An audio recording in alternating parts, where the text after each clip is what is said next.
Will you be able to clear this year's prelims examination depends upon the hard work that you have done, depends upon the knowledge that you have gathered in the past 1 or 2 years. But given your knowledge and given your hard work, you still can increase the number of marks you get in this examination just by the way you attempt this exam. Just by following a proper methodology of attempting this exam, you can increase your marks by at least 15, 1-5. And some even say that you can increase your marks by 20. And that's a lot. 15 and 20 marks are a lot in a prelims examination.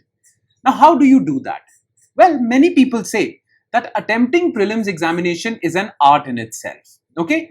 Different individuals, different aspirants follow different methodologies. And each methodology is suited to each and every individual.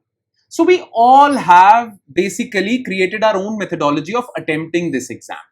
But there is one general methodology that if you will follow, you will be able to increase your marks by at least 15, 1-5, okay, in this prelims examination. Given your knowledge, given your hard work, you still can improve your score by at least 15 marks. Okay. Now, what is this general methodology? Now, like I said, there are many methodologies, but this particular methodology is the best. Okay. It can be applied by anyone and anyone can improve their score. And the name of this methodology is iterative method. Okay. It is basically derived from a scientific method. Many researchers follow this method to do their research. Now, we will borrow this method from the researchers and apply it to the way we attempt prelims examination. And this will work wonders for us. We will improve by our score by at least 15 marks. Now, what is this iterative method? Now, before getting into this iterative method, what is this iterative method all about? How do we go about giving this exam?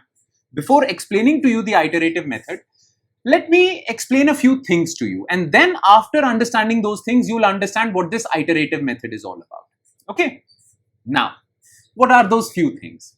Listen to me carefully. Okay. This is very important. This will improve your score by at least 15. The thing is that whenever you appear for your prelims examination and whenever you see the question paper in front of you, you encounter 3 types of questions. Okay. There are 3 categories of questions that you witness or that you see. Category number 1 are known as quick reaction questions, QRQs. These are those questions, well, whose answer can be derived very quickly. You are dead sure about these questions. As soon as you see these questions, you know the answer. You don't have to spend more than 30 seconds to know the answer to these questions. Okay? These are dead sure questions, QRQs, quick reaction question. As soon as you see the question, you know the answer. Okay? So there is one category of questions called quick reaction questions. Then there is a second category of questions known as thinking questions, TQs. Now, what are these thinking questions? Well, you know the answer to these questions, but you have to think about it for more than a minute. Okay? You can reach an answer to this question, but you'll have to think about it. You'll have to spend some time to know the answer to this question. Or you are confused between 2 options and you have to think for more than a minute to come to the right option. These category of questions are called thinking questions. And then there is category 3 questions, which are the unknowns. You don't know the answer to these questions and you can't risk attempting them for the fear of negative marking. Okay? So these are unknown questions. So these are the 3 categories of questions. Number 1, quick reaction questions. You are dead sure about these questions. Number 2, thinking questions. You need to spend some time to reach an answer.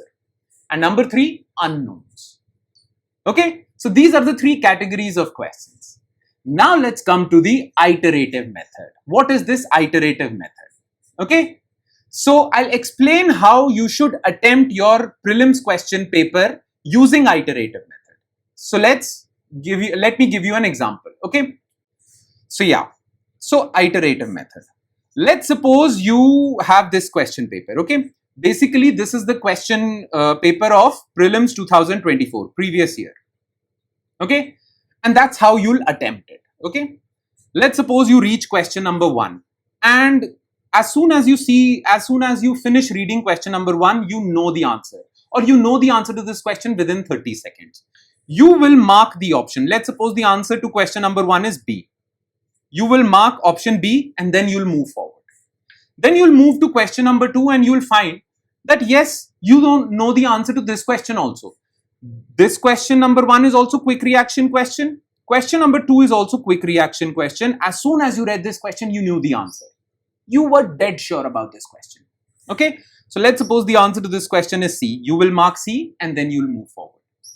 Now, as soon as you reach question number 3, you find out that you know the answer to this question, but you'll have to think about it. Okay, or maybe you are confused between option A and option C.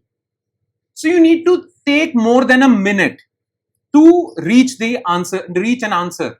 Okay, you need to spend at least a minute to arrive at an answer. So what I want you to do is that, well, you put a circle to this question. You don't attempt this question. Okay, you put a circle to this question and you move ahead. Okay, and let's suppose you reach question number 4 and you realize you don't know the answer to this question. Okay, so this is unknown question. So you leave this question and move ahead. Okay, question number 3, you have put a circle, so it is, well, thinking question. Clear? Now this is reading number 1, or we call it iteration 1. Okay, you will go on as I've explained. So you'll see a question. If you're dead sure, you mark the answer. If you need to think about it, you encircle it and move forward. You don't reach an answer. Okay, and then, well, if there are unknowns, well, you leave it. Okay, now you go from question number 1 to question number 100 like this. This is reading 1. Okay, if you'll follow this, what I have just explained, okay, then you would finish this entire paper in 45 minutes. Okay, you would have finished reading number 1 in 45 minutes, around 45 minutes. Okay, now you would have answered around 40 to 50 questions which you are dead sure about, which you have marked the answer to. But there are at least 25 to 30 questions that you have encircled. Okay, so after reading 1, okay, within 45 minutes, now you will go to reading number 2, okay, iteration number 2. Then you will go back from the start and you will start answering encircled questions. Okay, now you have time to think about it. So you will take 1 or 2 minutes with each question. Okay, 25 to 30 questions are those questions which can be answered, but you have to think about it. So in reading number 2, you will try to solve by thinking long and hard about these encircled questions. Okay, make sense? So with reading number 2, in around another 30 minutes, you will finish these 25 to 30 questions, or 45 minutes. In another 45 minutes, you will finish these 30 questions also. This would take your attempt to around, well, 40 to 50 questions dead sure, category 1, 30 questions, category 2. So you would have attempted 70 to 80 questions by the end of reading 2. Okay, now I don't want you to stop. Okay, now you should go for reading number 3.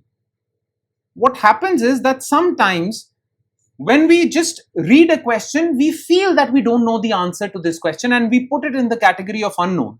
But if we think long and hard about it, well, maybe you can derive an answer to this question. Okay, so in reading number 3, you look at the unknowns. You'll take a look at the unknowns and try to see whether you can arrive at an answer to some of these questions. 1, 2, 3, 4, 5. Maybe you'll find an answer to these unknowns also, if you think long and hard. So in reading number 3, in the last 20-30 minutes, I would want you to focus on unknown questions. Okay, so in 3 readings, 3 iterations, you will finish this paper. Make sense? That is why it is known as the iterative method, because you will finish this paper in 3 readings, 3 iterations. I'll repeat the methodology. Iteration number 1, you will only answer those questions which you are dead sure about, which you don't have to think about. Okay, and there are 40 to 50 questions. If you have studied properly for the past 1 year, you will find 40 to 50 questions like that. Okay, in iteration number 1, reading number 1, you will finish these types of questions. Then in iteration number 2, you will try to solve by thinking long and hard the encircled questions, the thinking questions. And in iteration number 3, in about last 15 minutes, you try to see whether you can salvage or answer some of the unknowns also. Make sense? In these 3 readings, you will finish your paper. Now, this methodology, the iterative methodology, has worked wonders for people. Okay? If you follow this methodology, well, you will definitely improve your score. You will definitely reach your maximum potential. Problem is that many people have knowledge, but they have a faulty art of attempting this paper. Okay? They have a faulty method of attempting this paper. So despite having the knowledge, they score badly. But I would want you to make the best of your knowledge, the best of your hard work. And you will make the best of your hard work if you follow this iterative method. You will finish your paper in 3 readings. Okay? And reading number 3 is important. Please do not think for even a minute that you don't need to touch the unknowns. You do need to look at the unknowns as well in the end. Okay? Because what happens is that you will mark some incorrect questions. What I have seen in my experience, and I found this the hard way, plus I have seen this in many of my students as well, that even those questions which you are dead sure about, okay, those 40 to 50 questions that you're dead sure about, you will make mistakes, some silly mistakes even in them also. You will at least get 4 or 5 of them wrong. Even those questions which you are dead sure about. 2 or 3 wrong, definitely, because you will commit some silly mistakes. Therefore, it's better to increase your attempt. Okay, so do look at unknowns. It is important. What if you mark an unknown question correctly and you will get the much needed 2 marks? Okay, and those 2 marks are important. Each and every mark is important. So follow this iterative method, and I am telling you with experience, trust me on this. Follow this iterative method and you will increase your score, definitely. Now, till your prelims examination, it's hardly 2 or 3 days. Till your prelims examination, practice this iterative method in some of the mock tests and you will see the results. Okay, so do that. And please, in case you have any doubts with respect to what I just explained in this iterative method, use the comment section just below this video properly. Ask me your doubts. I will definitely want to help you out just before your prelims examination, because I also want that you should clear your prelims examination. Okay, so follow this iterative method. It is a golden method and it has worked on many people. Okay, so follow this. And in case you have any more doubts, ask me in the comment section. All right then. Thank you everyone.